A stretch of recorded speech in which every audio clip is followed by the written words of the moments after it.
With just a little bit over 48 hours to go until the first round of the NFL draft gets underway, we may have seen the draft plans of Chris Grier and the Dolphins get leaked by NFL agent Drew Rosenhaus as he made an interesting kind of prediction, if you will, about what Miami could do. And we'll discuss that and more, but we are fired up here at Dolphins Today about the NFL draft. We cannot wait till the thing gets underway. Miami has 10 projected picks right now before potential trades. If you're excited for the NFL draft as well, hit that thumbs up icon. I should see everybody hitting that like button because we're going to see some talented players join this Dolphins organization.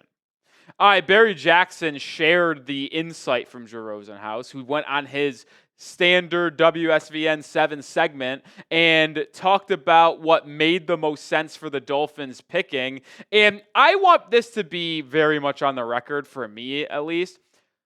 When Drew Rosenhaus speaks about the Dolphins, I do listen because he has great relationship and great ties with Chris Grier in the front office. He represents a handful of Dolphins players, obviously Tyreek Hill. So whenever he talks about players, I listen.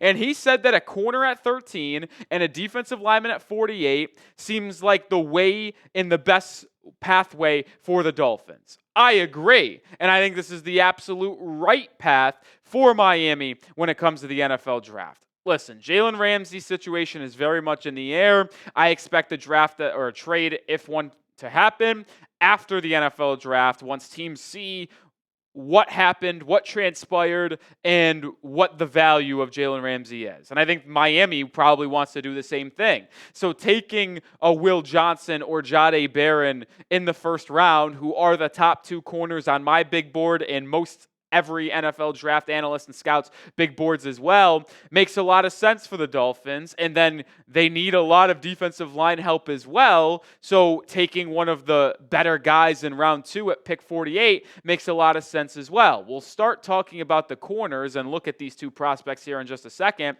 But when you think of this room, it's just obvious to such a large degree of what Miami needs to do, especially if you trade Jalen Ramsey. I'm sorry, but if Chris Grier in this front office believes Cam Smith can finally take that leap in year 3 and be good out of nowhere and be a competent starting outside corner, I've got beachfront property in Wyoming to sell you because I just don't see it happening. And with Ramsey on the outs, you need to add a lead dog and then probably still sign a free agent after the NFL draft. And when you look at these two, I don't really think you could go wrong. Now, I don't know if both of them are going to be on the board. It sounds like Barron might actually be taken ahead of Will Johnson. But if they were both on the board, it's hard to decide which one you'd rather have. Johnson is the prototypical outside corner at 6'1" with a longer arm length. And he had the more productive collegiate career in coverage, according to Pro Football Focus, putting up a better completion percentage and a better QB rating. Now, the one thing you can give an edge to Barron on is his versatility because he played outside corner, he played nickel, he played in the box, he even played a little bit of free safety, and he's much more experienced and less injury prone. Johnson has dealt with a handful of different injuries throughout his college career. So both are good options for Miami. There is going to be no complaints from me if the Dolphins made the pick at 13 Thursday night and it was announced as one of these two guys. It's really just a pick your poison. Do you value versatility and health/speed, or do you value the traits of an outside corner in the collegiate production in only 3 seasons? It's really a pick your poison type of thing if you're the Miami Dolphins. But I'll put you guys on the spot right now. If you had to pick a corner out of these two, which one would it be? Type WJ for Will Johnson, type JB if you'd rather have Jahdae Barron. Now, when it comes to who I would rather have, I have been pretty stern. I have been pretty consistent with this thought process over the last month or so. I prefer Will Johnson very, very slightly over Jahdae Barron. I wouldn't be mad with either, but I just prefer Will Johnson. But it does actually sound, if you talk to NFL draft scouts, analysts, and the people for ESPN, NFL Network, and everywhere, that most people believe Jahdae Barron will actually go ahead of Will Johnson on Thursday night's first round. I mean, you heard Adam Schefter say he could go to the Jets at 7. There's been people linking Barron and the Raiders at number 6. There's been San Francisco 49ers, Jahdae Barron buzz as well. That is 6, 7, 11. You have not heard a lot of buzz like that for Will Johnson. So it almost feels like Will Johnson could go as high as 13 to Miami, probably as low as Arizona at 16 or somewhere similar in that range. But Barron has a wide range of maybe 6 to 20, while Will Johnson is likely going to go in the middle teens. It'll be interesting to see how it ultimately plays out, but I do slightly prefer Will Johnson over Jahdae Barron if I am making the pick for Chris Grier. Coming up in just a second, we will look at part 2 of that plan. So you say you go with Barron or Will Johnson at 13. Drew Rosenhaus projected Miami to maybe go defensive line at 48. We'll take a look at the players and why that's important for the Dolphins to do so. But I do want to show love to GameTime, the official ticketing partner of Dolphins Today by Chat Sports. Whenever I go to a live event, I get my tickets with GameTime. Whether it is an NBA playoff game, whether it is a concert in my local area, it doesn't matter. I use my GameTime app to get my tickets. Save up to 60% off buying last-minute tickets for sports, concerts, comedy show, and theaters. They also have a great feature called GameTime Picks, which makes last-minute ticket buying easier than ever by quickly highlighting the best deals in the stadium. Get full-in, all-in pricing. Toggle this feature to show you the total price of your ticket up front with no surprise fees at checkout. You can go see a concert in Miami if you're in the local area, whether it's Chris Brown or Lady Gaga this summer. The Heat also taking on the Cleveland Cavaliers in Game 3 and Game 4 of the first round on Saturday, April 26th, and Monday, April 28th. If they continue to advance, you can get even more tickets to Miami Heat games. But if you're not in Miami, get tickets for your local area anyway.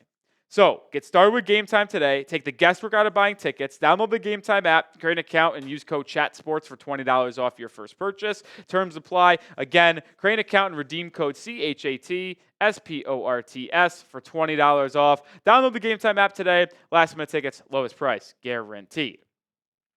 All right, let's shift over to the defensive line now because we have talked ad nauseum about this position group all offseason long. You had Zach Sealer returning. Benito Jones, you re-signed him to a 1-year deal, but you lost Deshaun Hand in free agency. You lost Calais Campbell in free agency to the Arizona Cardinals. There is a massive gap, and it's not just that starting defensive lineman number 2 spot next to Zach Sealer. You need to add probably 3 or 4 guys to this room to just give you bodies for OTAs, for training camp, the preseason, but you also need probably 4 defensive linemen on the active 53-man roster. You got the 2 inside of Zach Sealer and someone else, the 2 nose tackles of Benito Jones and probably his backup, and you'd probably need 1 more guy for depth, making a 5-man room. It needs to be addressed in a big way during the NFL draft, and a good starting point is with the 48th overall pick. But with Miami having 2 picks in round 4 and 2 picks in round 5, I would anticipate Miami going with more defensive linemen in that area as well. But if you just look at targets for Miami in the second round at pick 48, these are the 6 most likely guys that I could see end up being a member of the Miami Dolphins. TJ Sanders from South Carolina, Darius Alexander from Toledo, Tyleik Williams from Ohio State, Alfred Collins from Texas, Omar Norman-Lott from Tennessee, and a surprise addition here to make it 6 players rather than 5, which is Derek Harmon. Why am I adding Derek Harmon to the second-round defensive line list when I've consistently mentioned him as a first-round target for Miami, and most mock drafts have him going in round 1? Well, on Monday afternoon, a medical concern may have risen up out of nowhere for Derek Harmon. Brian Baradas and Benjamin Albright both went on Twitter, who have connections to NFL GMs and front offices, saying that they have heard from sources that Derek Harmon could have some medical issues and could slide down draft boards. This could be very reminiscent to what happened last season at the NFL draft with Illinois defensive lineman Jerzon Johnny Newton. Most people, including myself, believed he was a round 1 lock. He ultimately went in round 2 to the Washington Commanders, and I remember saying and pounding the table that Miami should have actually traded up from their pick in round 2 in between the night 1 and day 2 start to get Johnny Newton from Illinois. So maybe Derek Harmon could see something happen similarly. But this is why you subscribe to the channel, because we have up-to-date Miami Dolphins NFL draft rumors. We have a final Dolphins mock draft going out on Wednesday, with then the final Miami Dolphins draft rumors going out on Thursday morning prior to the first night of the NFL draft night, where we will be live. So hit that sub button right now. Now, I do not know what the medical issues for Derek Harmon could ultimately be. But I will tell you this right now. If Derek Harmon is on the board for Miami somehow with pick 48, I am taking him, and he would be my number 1 guy on my board.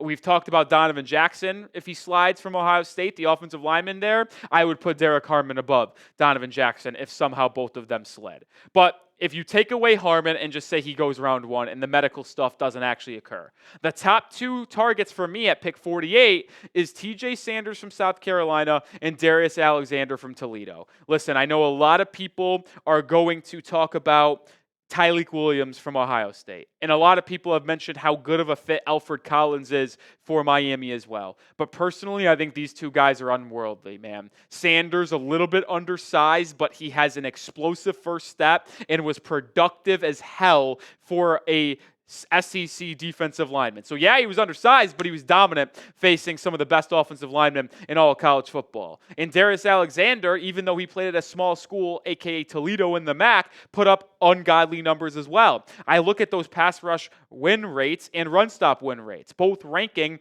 in the top percentiles of college football last season at the FBS level. CJ Sanders and Alexander both can get the job done in terms of rushing the passer and getting plays done in the run game as well. I slightly prefer TJ Sanders because I think he is just an animal and a different beast when it comes to rushing the passer from the interior, and a him and Sealer combination, because Sealer can get after the quarterback but also stop the run.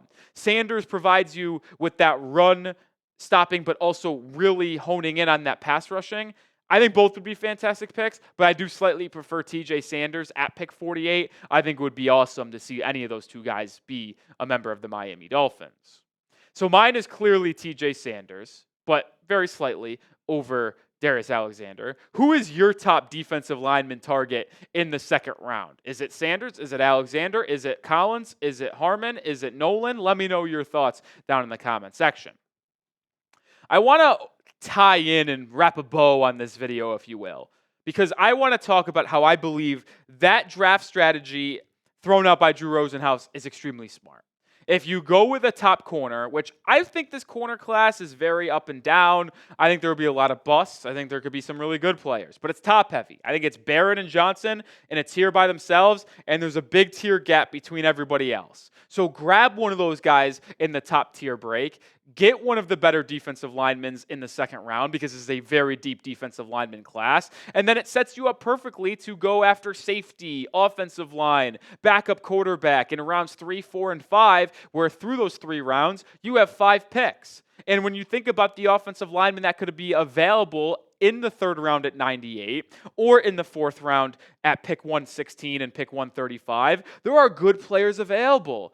The Dolphins have done work on Marcus Mabau from Purdue. Wyatt Millum from West Virginia intrigues me. Charles Grant from William & Mary. Tate Ratledge would be my number 1 guy. I do think he goes early round 3, so could be dicey if you want him at 98. But Miles Frazier, Dylan Fairchild, Willie Lampkin, and Luke Condra are all good options as well that could be available and will likely be available in the 4th round, where you have 2 selections. To me, the pathway for Miami's draft is very, very simple. And I'm just asking Chris Grier, do the smart thing for once in your life. We know you like corners, which is why I do think, even though there's buzz about Kelvin Banks, Miami goes with a DB at the 13th pick because Grier values them more than probably the average GM does. So I think he'll go corner and then just give me trenches in the next 2 picks. If you wanted to go with a Donovan Jackson, a Jonas Avayanea at 48, I'm not going to complain. But just give me corner in round 1, give me trenches in round 2 and round 3, and then you could look at more trenches in round 4, safety in round 4 as well. I think it's very simple. I don't want to act like I'm a genius, but I think the pathway for Miami to have a successful draft early on is there. It's what we talked about on today's show, and hopefully Chris Grier just absolutely gets it done. All right, that'll do it for this episode of Dolphins Today. Like I said, be subscribed as we will be live for all 3 days of the NFL Draft. We'll have a final mock draft out tomorrow, and we'll have you covered with everything you need to know surrounding the Dolphins NFL Draft this week. So join the channel today.